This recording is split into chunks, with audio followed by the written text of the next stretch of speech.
Dad, show me! Winterland, tell me all your secrets. Fill me in on your wildest moments. Colored trees, your yellow leaves move me. Dancing roofs, your painted red shakes the room. When I get there, I'll let my feet roll. When I get there, I'll break in your arms, I'll lose control. When I get there, I'll know the answer. Let me know when I get closer. So one of the last stages for this project or for this semester is the massing models.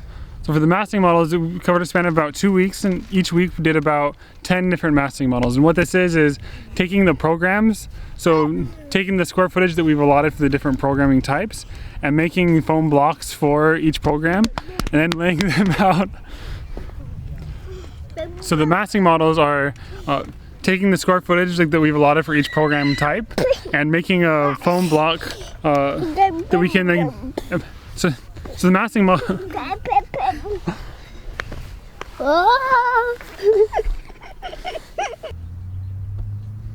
So one of the final phases for this semester before the final presentation is the massing models. And the massing models was about 2 weeks, and each week we built a minimum of 10 massing models. And these are just kind of, what these are is like building these foam blocks that represent the different programming types we have in our project. And these blocks are cut to the scale representation of that programming. So that way, and the idea is to kind of see how they can sit on site, how much space on the site does it take up, how do they connect to one another, how does it connect the different programming connect to the street.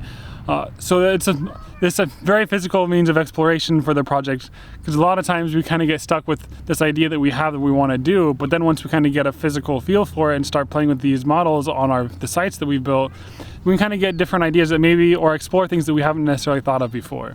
So one of the things that I realized this week is just this idea of how the programming layout affects the circulation.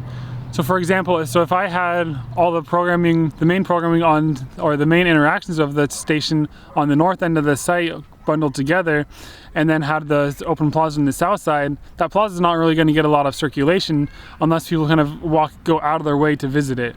Whereas if I kind of stretch the programming between the north and south, kind of the different portions of the site, then it forces people to circulate through those open spaces and maybe creates a little bit more interaction with people.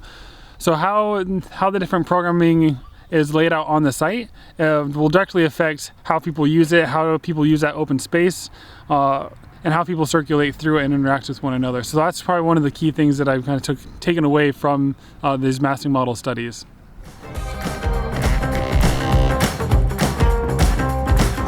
Winterland, you're my sailing ship. Guide me in when you head for your trip. Right out of this wicked black and into bright sand, straight toward the warm sun and into his hands. When I get there, I'll let my feet roll. When I get there, I'll break in your arms, I'll lose control.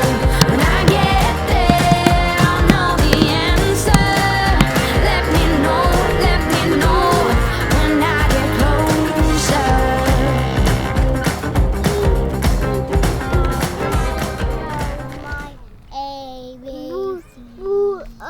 Yay! Yeah!